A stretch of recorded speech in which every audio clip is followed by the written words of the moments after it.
पुण्यामध्ये डीजेच्या आवाजामुळे तिघांचा मृत्यू झाल्याची शक्यता वर्तवली जाते आहे। विसर्जन मिरवणुकीमधील डीजेच्या मोठ्या आवाजामुळे हृदयविकाराचा झटका आल्याची शक्यता वर्तवली जाते। विसर्जन मिरवणुकीमध्ये मोठा डीजेचा आवाज होत असतो। मृत्यूचं नेमकं कारण अहवाल आल्यानंतरच आता स्पष्ट होणार आहे। पुण्यामधनं ही महत्त्वाची घडामोड आपण बघतो आहोत। पुण्यामध्ये डीजेच्या आवाजामुळे तिघांचा मृत्यू झाल्याचा संशय व्यक्त केला जातो आहे।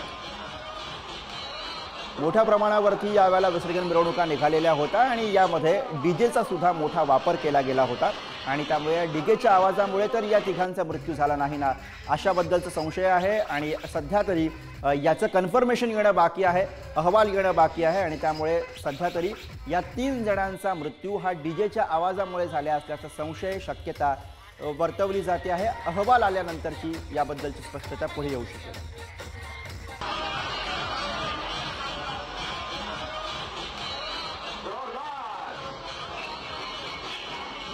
आणि याच विषयी आपण अधिक बोलूया। पुण्यामधनं प्रतिनिधी ज्ञानेश्वर चौतमल सध्या आपल्या सोबत आहेत। ज्ञानेश्वर, याबद्दलचं काही कन्फर्मेशन मिळू शकलेलं आहे का? अहवाल समोर येण्यामध्ये साधारणपणे किती अवधी लागू शकतोय? गणेश विसर्जन मिरवणुका पुण्यात सुरू असताना डीजेचा दणदणाट जी पातळी आहे आवाजाची ती मर्यादेपेक्षा जास्त होती आणि याचा फटका जो आहे तो बसल्याचं बघायला मिळतं। 3 जणांचा या डीजेच्या दणदणाटानं मृत्यू झाल्याचं बोललं जातंय, तशी भीती व्यक्त केली जाते। एकीकडे विसर्जन मिरवणुका सुरू होत्या तर दुसरीकडे हा डीजेचा दणदणाट आणि त्यामुळे कुठलीही यापूर्वीची वैद्यकीय पार्श्वभूमी नसलेले एक 44 वर्षाचे गृहस्थ होते फडकेहूद परिसरामधले।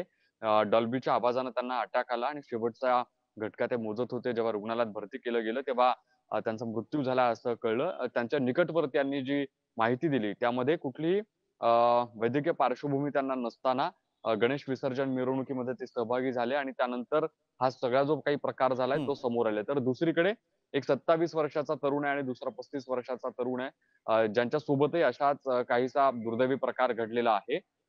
डीजेच्या आवाजामुळे हृदयविकाराचा झटका येऊन मृत्यू झाल्याची दाट शक्यता व्यक्त केली जाते आहे। अहवाल येणं बाकी आहे, मात्र जी निकटवर्ती बरोबर, अहवाल येणं बाकी आहे, मात्र यावरनं स्वाभाविक आहे की चिंता व्यक्त केली जाते। धन्यवाद ज्ञानेश्वर या सगळ्या सविस्तर माहितीसाठी। आणि याच विषयी आपण अधिक बोलूया। इंडियन मेडिकल असोसिएशनचे माजी अध्यक्ष डॉक्टर अविनाश भोंडवे सर सध्या आपल्या सोबत आहेत। डॉक्टर, पुण्यामधनं खऱ्या अर्थानं ही चिंता वाढवणारी बातमी आहे, कारण मोठ्या प्रमाणावरती डीजेचा वापर यंदा विसर्जन मिरवणुकीमध्ये झालेला आहे आणि त्यातच 3 जणांचा मृत्यू हा डीजेमुळे जो आवाज असतो त्याच्यामुळे हृदयविकाराचा झटका आला आणि त्यामुळे झाला अशाबद्दलची तुर्तास तरी शक्यता काय वाटतं? वारंवार याबद्दल कन्सर्न व्यक्त केला जात असतो, चिंता व्यक्त केली जात असते, मात्र लोकांकडनं हे गांभीर्याने घेतलं जात नाही। डॉक्टर, यामध्ये सर्वात मुख्य गोष्ट अशी की कुणालाही हृदयविकाराचा झटका येऊन मृत्यू होतो, त्यामागं काही कारणं ही माहितीची असतात। काही लोकांना यापूर्वी हृदयविकार झालेला असतो, त्यांना रक्तदाब असतो किंवा त्यांची जे शारीरिक फिटनेस असतो तो ठीक नसतो आणि असे लोक तिथं गेल्यामुळं त्यांना अशा काही विपरीत परिस्थिती आल्यानंतर त्यांना हृदयविकाराचा झटका येऊ शकतो। यामध्ये ध्वनी प्रदूषण किंवा अतिशय उच्च पातळीतला जो आवाज आहे त्याचा निश्चितच परिणाम होतो, परंतु याचबरोबर तिथं असलेली गर्दीमुळे जे ऑक्सिजनचं कमी प्रमाण, त्याचबरोबर तिथे जे काही नृत्य केली जातात ते नृत्य याच्यामुळे शरीरावरचा ताण निश्चितच वाढतो।